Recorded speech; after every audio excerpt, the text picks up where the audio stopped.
All right, how's it going, everybody? So today we're going to read a very important piece that separates Marxism from utopian liberal ideology. Utopian ideology, and it's kind of what it's a very key. It's not just all that does that, but it's a very important piece on that. And it's Engels on authority. It's a very defining feature of, what we see as scientific socialism versus utopian socialism. And it's the question of authority. So this is On Authority by Frederick Engels in 1872. Let's just get into this.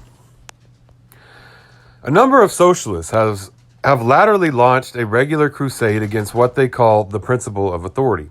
It suffices to tell them that this or that act is authoritarian for it to be condemned. This summary mode of procedure is being abused to such an extent that it has become necessary to look into the matter somewhat more closely. Authority, in the sense in which the word is used here, means the imposition of the will of another upon ours. On the other hand, authority presupposes subordination. Now, since these two words sound bad and the relationship which they represent is disagreeable to the subordinated party, the question is to ascertain whether there is any way of dispensing with it, whether, given the conditions of present-day society, we could not create another social system in which this authority would be given no scope any longer and would consequently have to disappear. On examining the economic, industrial, and agricultural conditions which form the basis of present-day bourgeois society, we find that they tend more and more to replace the isolated action by combined action of individuals. Modern industry, with its big factories and mills, where hundreds of workers supervise complicated machines driven by steam, has superseded the small workshops of the separate producers. The carriages and wagons of the highways have become substituted by railway trains, just as the small schooners and sailing feluccas have been by steamboats. Even agriculture falls increasingly under the dominion of the machine and of steam, which slowly but relentlessly put in the place of the small proprietors big capitalists, who with the aid of hired workers cultivate vast stretches of land. Everywhere combined action, the complication of processes, dependent upon each other, displaces independent action by individuals. But whoever mentions combined action speaks of organization. Now, is it possible to have organization without authority? Supposing a social revolution dethroned the capitalists, who now exercise their authority over the production and circulation of wealth. Supposing to adopt entirely the point of view of the anti-authoritarians, that the land and the instruments of labor had become the collective property of the workers who use them. Will authority have disappeared, or will it only have changed its form? Let us see. Let us take by way of example a cotton spinning mill. The cotton must pass through at least 6 successful operations before it is reduced to the state of thread, and these operations take place for the most part in different rooms. Furthermore, keeping the machines going requires an engineer to look after the steam engine, mechanics to make the current repairs, and many other laborers whose business it is to transfer the products from one room to another, and so forth. All these workers, men, women, and children, are obliged to begin and finish their work at the hours fixed by the authority of the steam, which cares nothing for individual autonomy. The workers must therefore first come to an understanding on the hours of work, and these hours, once they are fixed, must be observed by all, without any exception.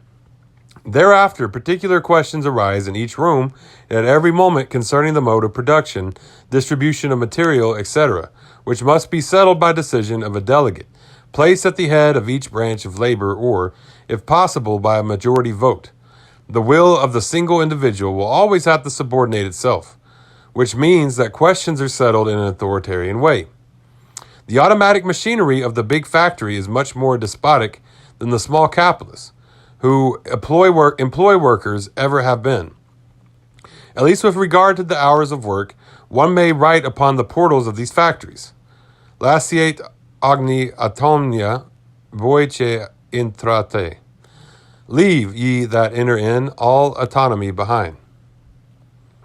If man, by dint of his knowledge and inventive genius, has subdued the forces of nature, The latter avenge themselves upon him by subjecting him, insofar as he employs them, to a veritable despotism, independent of all social organization.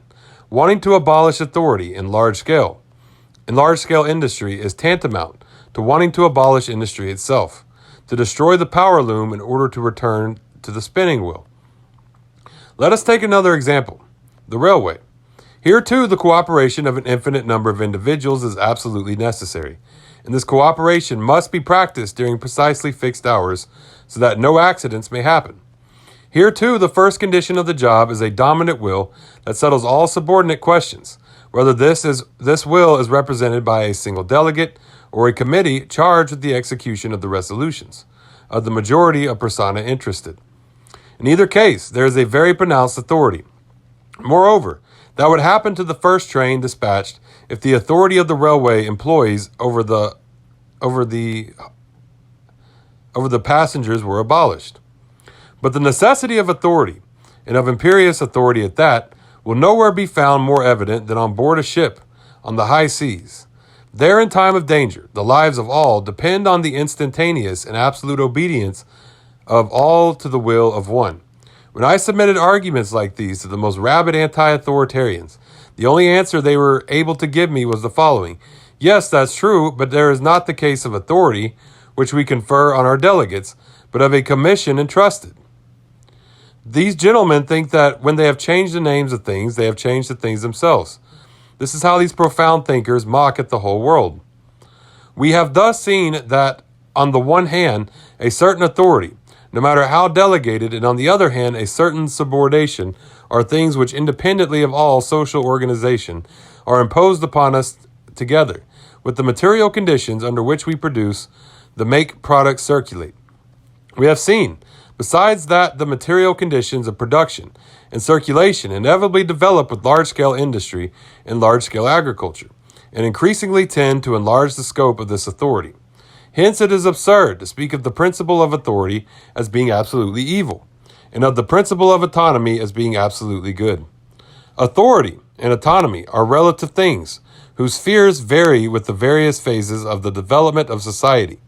If the autonomists confine themselves to saying that the social organization of the future would restrict authority solely to the limits within which the conditions of production render it inevitable, we could understand each other.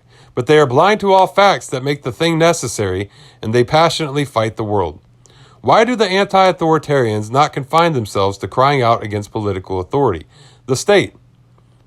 All socialists are agreed that the political state, and with it political authority, will disappear as a result of the coming social revolution. That is, that public functions will lose their political character and will be transformed into the simple administrative functions of watching over the true interests of society. But the anti-authoritarians demand that the political state be abolished at one stroke, even before the social conditions that gave birth to it have been destroyed. They demand that the first act of the social revolution be the abolition of authority. Have these gentlemen ever seen a revolution? A revolution is certainly the most authoritarian thing there is. It is the act whereby one part by the population imposes its will upon the other part by means of rifles, bayonets, and cannon. Authoritarian means, if such there be at all, and if the victorious party does not want to have fought in vain, it must maintain this rule by means of the terror which its arms inspire in the reactionists. Would the Paris Commune have lasted a single day if it had not made use of this authority of the armed people against the bourgeois? Should we not, on the contrary, reproach it for not having used it freely enough? Therefore, either one of the two things, either the anti-authoritarians don't know what they are talking about, in which case they are creating nothing but confusion, or they do know, and in that case they are betraying the movement of the proletariat. In either case, they serve the reaction. Okay. A very important piece there, On Authority by Frederick Engels in 1872. So if y'all want to follow me, please do so. It's Facebook, Twitter, YouTube, TikTok, Tumblr, Medium, and then now I have a Telegram, which is a Marxist underscore saw that y'all can come message me in. And thank y'all for tuning in, and y'all have a great day. Dodada Goy.